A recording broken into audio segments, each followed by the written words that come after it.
have no other prayer to make. That would be enough. Holy Spirit, come and fill my heart. And now I want to welcome Reverend Darlene to come and fill our heart.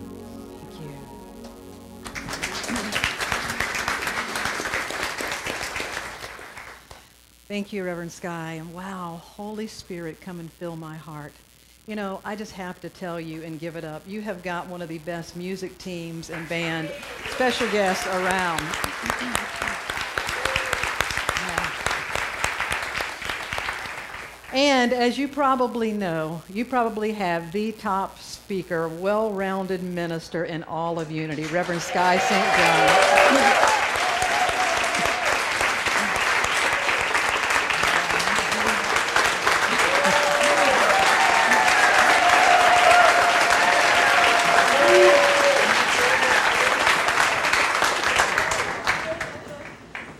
I just told him when he asked me about coming, because I now live in the Pacific Northwest, I said, I'd love to, but don't you want to go in February instead? So would you turn and look at the camera, and to my home church at Unity of South Sound in Washington, I'd like to say, would you give them a big aloha? Aloha! And thank you for allowing me to be here. You know, when I lived on Maui, I was taught by a kumu that the meaning of aloha was very simple and very profound. She said, aloha is being a part of all and all being a part of me. So powerful, so true. And each of you, I'm sure you know that. You know that this beautiful land of aloha is truly a way of life that is about living inside of an awareness of this connection. The scriptures say that in God we live and move and have our being. We live inside of this connection. And yet, if you're like me, does anyone else ever forget that you live inside of this connection? More than once a day? Anybody forget on your way to church this morning? Maybe in traffic. We all have those places and spaces in our lives where we need to remember again. So we're going to have fun these next 4 weeks, exploring with a 4-week series based on the 4 elements of God revealed in you. You know, there are 4 elements of creation. There are 4 seasons. There are 4 directions. 4 is a very significant number because the 4 represents the different quadrants. The 4 quadrants are qualities that represent the aspects of the whole, or the ingredients of the whole. When we talk about the 4 elements, we're talking about air, fire, water, and earth. And just as we know that these are the base elements, the ingredients for the very fabric of life in which we live, we also know that the world that we carry within us is a world of spirit, and in this metaphysical spiritual dimension, these qualities are here available, alive, and well for us to be present to them. And so today, we begin this exploration together as we begin with the quality of air. We take in air, we look around, we take it for granted, but where there is air, there is truly life. We must have air in order to experience that connection. And so join me in our first affirmation that says, I breathe in spirit. I breathe in spirit together. I breathe in spirit. I breathe in spirit. I breathe in spirit. You know, the quality of air, as I just said, is the power of life. Air represents life. It is experienced in the body as breath. When the breath goes, the life goes.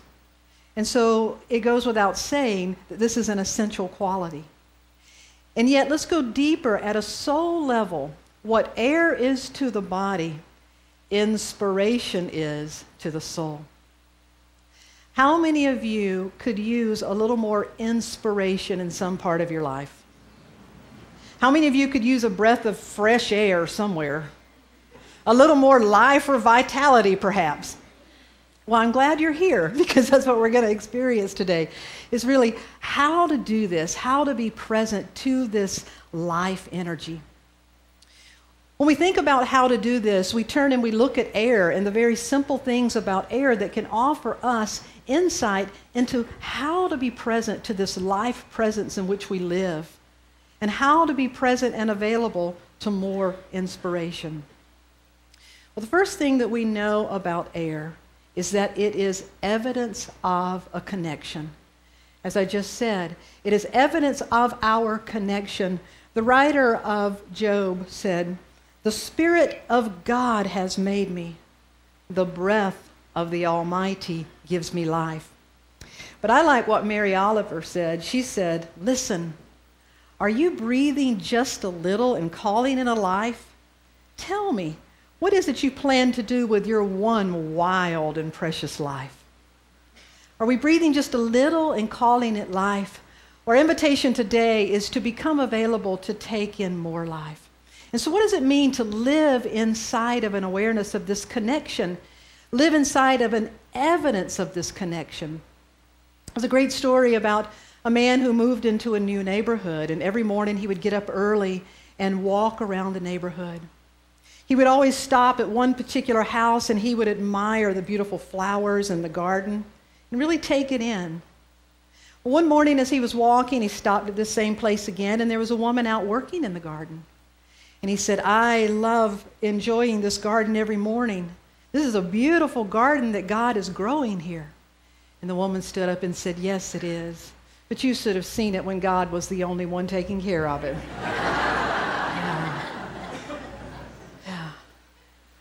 We have some areas like that in your life, perhaps.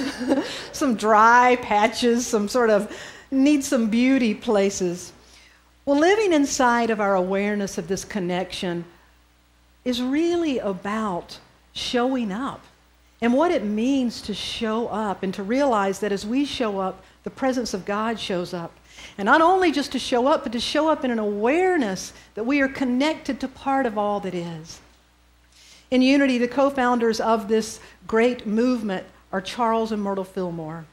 Myrtle Fillmore, who is known as the mother of Unity, early in her life when she had her young children, she had been diagnosed with tuberculosis. And at that time, this was in the 1800s, she was not doing very well. And her doctors told her she only had a short period of time to live. Now, Myrtle had been told all of her life that she was sickly and she had inherited bad genes and she probably wouldn't live very long. Well, in her desperation to find something, some other way, she heard of a man who was traveling around talking about this new thought or this new idea. His name was Dr. E.B. Weeks. She went that night and sat in a tent and heard him give his speech, but she walked away only remembering one thing. In the course of his talk, he said, "You are a child of God. Therefore, you do not inherit sickness." Well, that was like a light bulb to her, a real realization, because where she was in her life, she did not know that she could inherit a greater life. And so she opened to that, and she began to work with her body and talk to her body and say, "I'm connected to something beyond my parents. I have something beyond just genes in my body. I have the Spirit of life, the Spirit of God." And as she began to honor it and celebrate it and recognize it everywhere, she was healed. She was physically healed. Myrtle went on to write in her healing letters, she said, "This is our method of prayer, acknowledging our oneness with God and claiming the ability that this gives, and expecting to have the things needed and conducive to spiritual progress."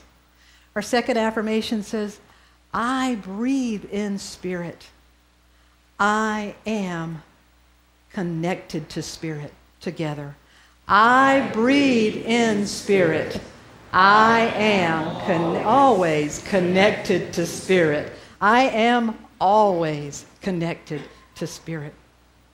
The second thing that air teaches us is that there must be an opening.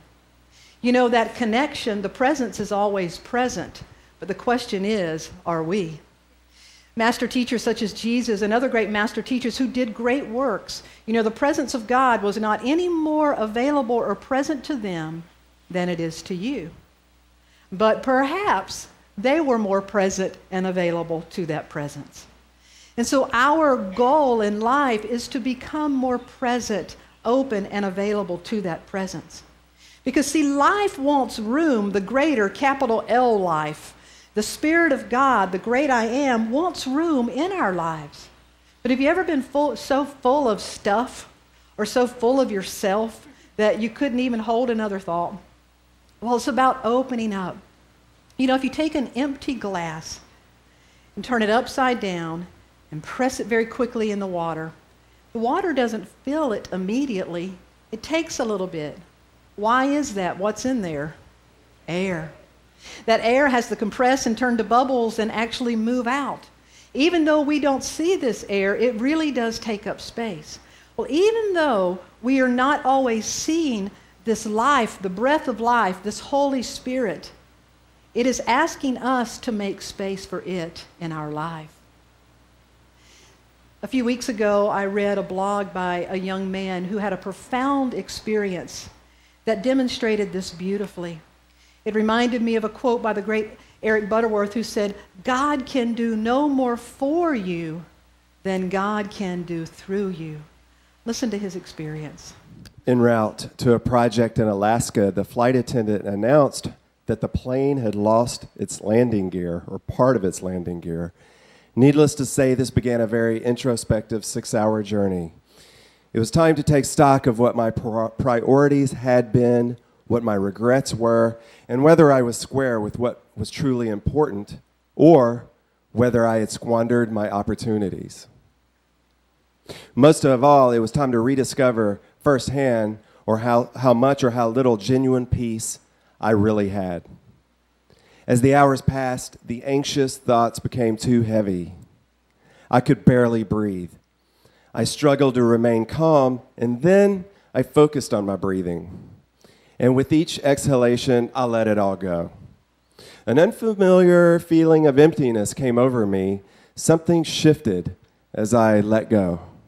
I became aware of what was holding me. It was magical, mystical, and it was magnificent.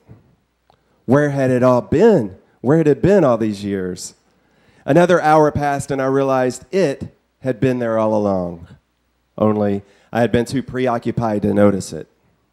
We flew around and around the airport to burn off fuel, and finally, as the plane filled with a reverent silence, the pilot made an amazing landing.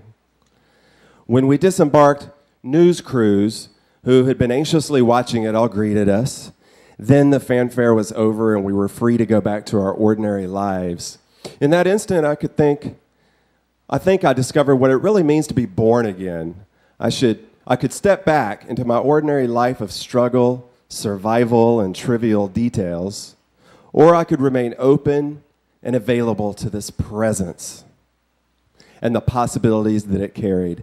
That day, I opened up to a new level of being, and now I know what it is to live an inspired life.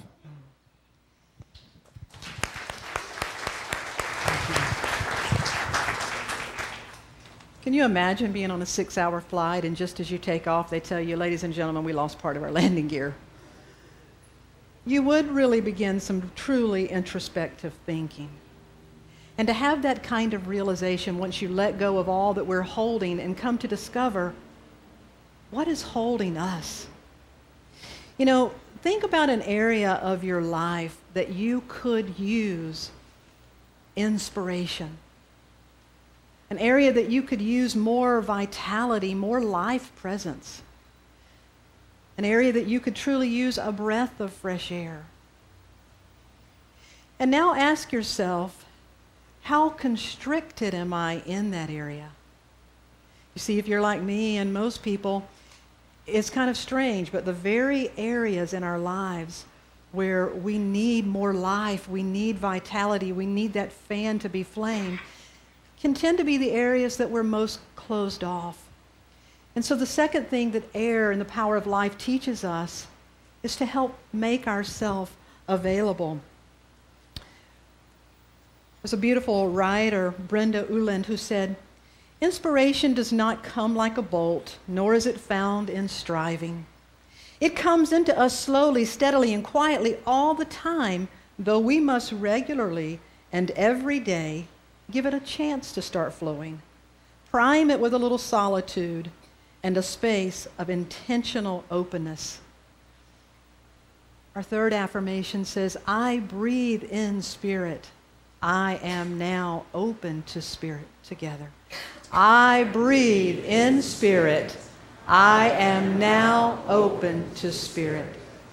This great life Spirit, which is evidence of a connection and can be evidence of that whole Holy Spirit moving in our life. This great quality which asks us to open so that we can be in exchange with it. You see, the third property of air is a platform of exchange. We breathe in oxygen, we breathe out what? Carbon dioxide. And the trees do the opposite. And so together we are in an exchange with nature. We breathe something in and something comes out. The Spirit of God, this great universe, is asking us to be in continual exchange. When I was a student at Unity Village, I have to tell you, it was quite a treat to have Reverend Sky St. John as an instructor. He wasn't there many years, but we all soaked it up, and I was one of the blessed few who was there when he was there. And he was a true source of inspiration for me, and I really admired him. So when I first got my church and started speaking every Sunday, I thought, oh my Lord, how am I going to be inspired every Sunday? Like Reverend Sky is just like this endless fountain, God, how am I going to be like that? And the Spirit said, I didn't ask you to be Reverend Sky. I asked you to be Darlene. And what I heard was, if you want to be inspired, then learn to be inspiring. Learn to be inspiring. Find out what it is that lights your fire and authentically give what you have to give. And know that you're in constant change with me, the great I am, and this is always taking place in you. I live in Fife, Washington, and when I first moved into my little home, there was a 2-lane road. Seemed fine to me. There was traffic, kind of heavy traffic, but it worked fine. About 6 months after moving in, a big sign showed up that said 18-month construction project, highway construction project. And I did what some of you did. I thought, oh, Lord. Well, I really said, oh, Lord, the first day I got out there, and there were all the sign crew, and they were breaking up the pavement, and there were potholes, and there was dust, and there were delays. And then the next couple of months, there were potholes, there were dust, and there were delays. Did I say there were delays? It got really irritating, and it took forever, and I just remember thinking one day, why did they do this? This was a perfectly good road. Well, finally, about 18 months later, a couple of Sundays ago, I was going to church early one Sunday morning, and they had opened up that first new lane of a 6-lane highway now. And as I was driving through, I thought, this is a growing area. And the developers of this area know that they're going to need to move more traffic, that more energy is going to be flowing along these lines, and they had to spread it out. And just as that thought came in, the Spirit of God spoke to me and said, and Darlene, that's what I do in your life. And that's what I do in everyone's life. Just when they think, my 2-lane highway's working fine, the construction crew shows up. And you might not realize it, but you're walking around with a sign that says, under construction. Because I want to open you up. You see, you didn't come into this life to live forever. You came into this life to discover all that you are beyond the scope of this life and to bring it forth right here and right now. And this presence is here and wanting us to do this. My friend Eddie Watkins Jr. wrote a great song that says, I am the place where God lives, moves and breathes and has its being. I am the place where God shows up. You see, he was talking about the great I am that spoke to Moses. The I am that we know as the Christ presence, the Atman, the divine presence that is within each and every one of us. It's when Darlene runs to the edge of her resourcefulness and I'm that little I, there's this great I am that says, get out of your own way. I'm ready to show up. Will you give all that you have and be an inspiration for me? I'd like to share with you in closing a story of a man by the name of Andy Mackey. Andy lives in the Washington State area.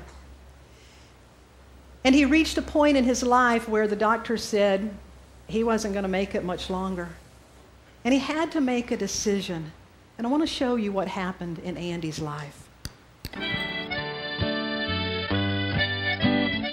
Every time 70-year-old Andy Mackey draws a breath, it's music to his ears, whether there's a harmonica there or not. He's just glad to be alive. How are you still sitting here? I guess they don't need a harmonica player in heaven yet. Andy Mackey, a Scottish-born retired horse trainer, lives in this camper in northwest Washington State. Lives here even though technically, medically, he should have died long ago. After his 9th heart surgery, Andy's doctors had him on 15 different medicines, but the side effects made life miserable. So one day, he quit taking all 15 and decided to spend his final days doing something he always wanted to do. Go out, out, out, out, in, out. Andy used the money he would have spent on the prescriptions to give away 300 harmonicas Out. with lessons. Very good. And when he didn't die the next month, he bought a few hundred more. I just started going from school to school. It's now 11 years and 13,000 harmonicas later. I'll see a pregnant lady on the sidewalk and I'll give her a harmonica for the baby. He taught us a lot. He's very nice. Everybody likes him. Everybody. To keep the kids interested in music as they get older, Andy now spends the bulk of his Social Security check making what he calls strum sticks. He's given away thousands of these, too. He also buys store-made instruments for kids who show a special interest and provides free lessons to everyone Declan, give me an E. by getting the older kids to teach the younger kids. Yeah, he's getting the hang of it. I tell him music is a gift.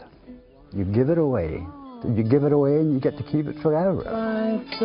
The end result is something truly unique to this corner of America. Seems everywhere you look, every place you go, every kid you meet has that same genuine passion for fiddle music. I can't explain the joy. I don't think Bill Gates feels any richer inside than I do. Do you think you're still living today because of the kids and the music? I really believe that.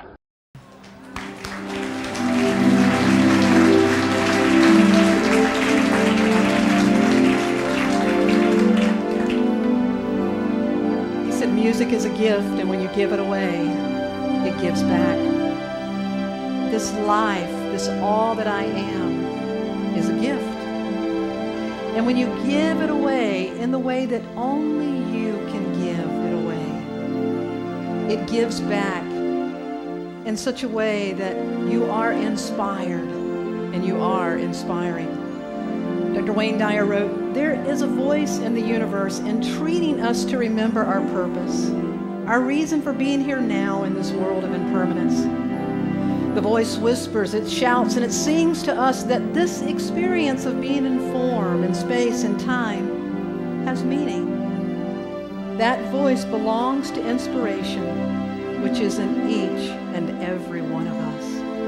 It is equally present. It is equally available as we connect, open and make space, and be in constant exchange through expressing." Join me in our final affirmation that says, I breathe in spirit. I am connected to spirit. I am open to spirit. And I am expressing as spirit. I invite you to close your eyes, to turn your awareness within,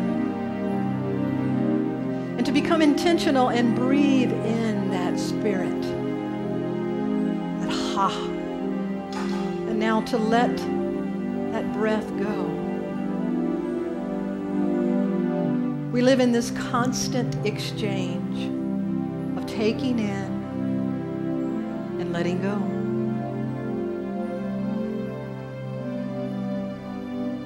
And yet, just as the woman with the beautiful garden, God is here, God is ready, God is present, God is all that is.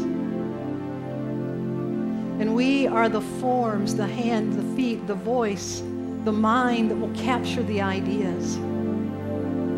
It is you that this great presence is seeking as its abode. That you are this sacred chalice, this vessel. This week, as we open and begin a new love affair with life,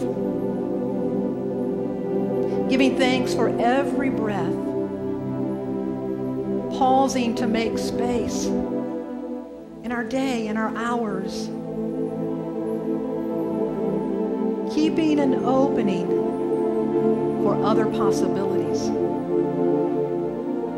We invite this presence of inspiration to help us discover our gifts, our passion, and to help us put it to use, to anchor it on earth, make it practical through practice. And as we give, it's just like that highway. We're expanding our capacity to give and to be more. God needs you to anchor this heaven on earth.